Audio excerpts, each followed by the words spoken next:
What's up, guys? Welcome back to my channel where I revamp all things beauty. In today's video, we're going to talk about these gorgeous Bantu knots. The hair is giving, yes ma'am. I'm going to let y'all see it. Right here, right here. And then a half wig in the back to give us some playful fun. If you like what you see, just keep on watching. Okay, beautiful people, let's get down to the nitty gritty. First, you're going to start by sectioning your hair into parts, and then you're going to get your shine and jam to sleek your hair into place like I'm doing so. You're going to need some rubber bands as well to lock it in. Okay, let me give you guys a quick tip. Do not tie your hair too tight because the Bantu knots are going to make it tight anyway, so you don't want to start off with a tight hold. Okay guys, now we're done with our 7 sections. It's time to make sure we make our ends nice and straight to blend in with that canky hair or candy hair, however you want to pronounce it. And that's what I'm doing right here. Just running my flat iron through just to give it that smooth look.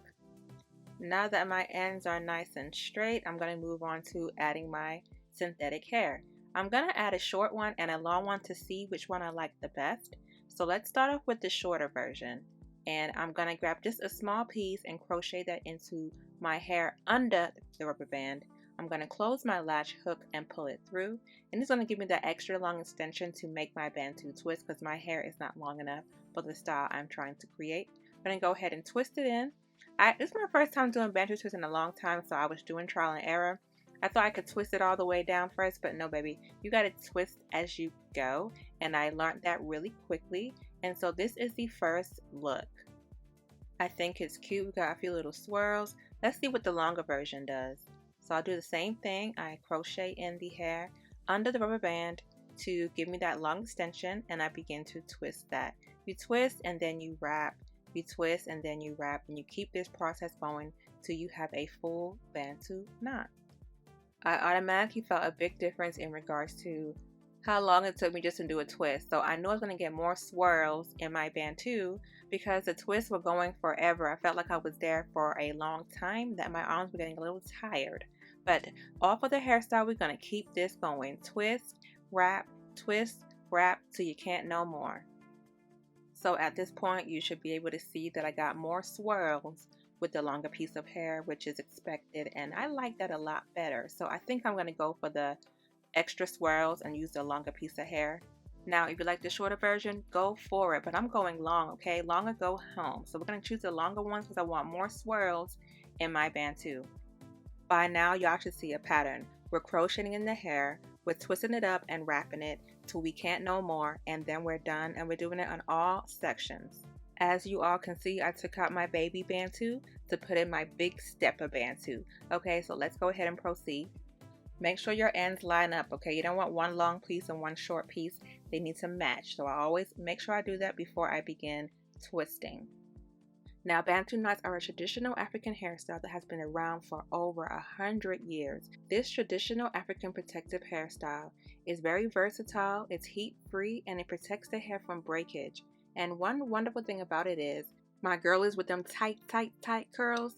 Well, these Bantu knots are known to stretch and unravel hair, and that's why Africans resort to this, because a lot of Africans have those tight curls and they like the stretched out look. Some of my sisters wear Bantu knots as a protective style and wear it as is, and some of them unravel to give them a nice curl. But in today's video, we're going to wear it as is, giving us these nice swirls and cute look, okay?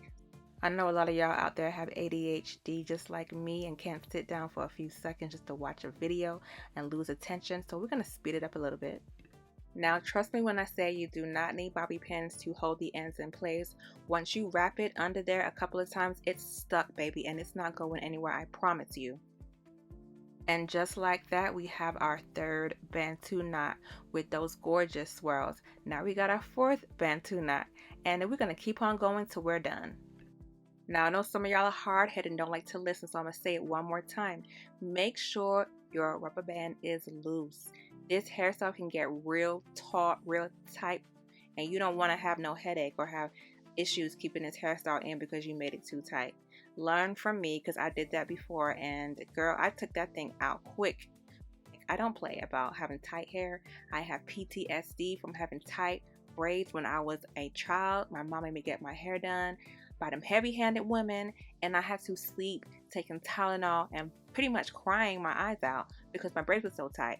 But my mom thought that was normal, like you're supposed to have tight braids and make it last longer, which we all know till today that that's not true. But anyways, I'm done lecturing. Just don't make these things tight, okay?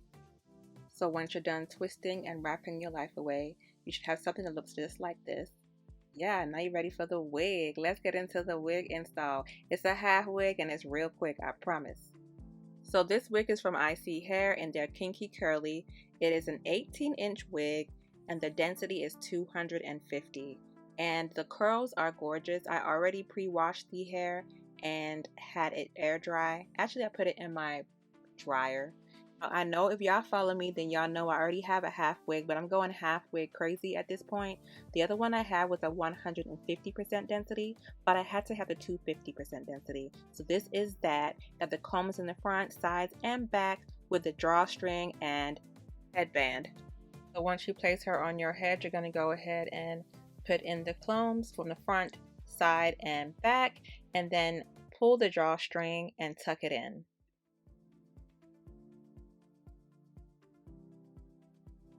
Just like I said, real fast, real quick install. I use my big comb to fluff out the curls because I need some fullness. The curl padding is more on the crinkly side, so I can comb it out with my comb.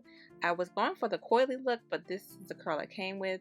I'll make it work today. Let's go ahead and do my edges. I'm using my Yummy edge control because I love it so much. I barely have edges, but I'm gonna work with what I got. At this point, I know some of y'all are baby hair queens. This is where you should go ahead and shine because I think this hairstyle will be so dope with some cute swirls and twirls, baby hairs going off the chain. I just don't have the edges for that, so I can't do it. Now, I put my Got to Be Glue spray on the front and put on my scarf. Okay guys, this is a finished product. My Bantu knots in the front and the half wig at the back, and I'm in love with the look. Do y'all like the Bantu knots? Would you do the Bantu smaller? Do you like the size that it is? Let me know. How about the wig itself? The curls are fluffy. I've been breaking out like crazy, so I'm trying to start a new skincare routine and stop stressing so much so that my face doesn't break out like this, especially on camera. But hey, we're gonna keep it real here, okay? It is what it is. I got hormones. I'm a woman and I break out sometimes. That's what it is, and that's what it's gonna be. Period. This is a flip over wig, okay? Like, you're not gonna see any tracks showing, and I love that. Thank y'all for watching my video. Don't forget to rate, comment, and subscribe, and yes, I'll see you on my next one.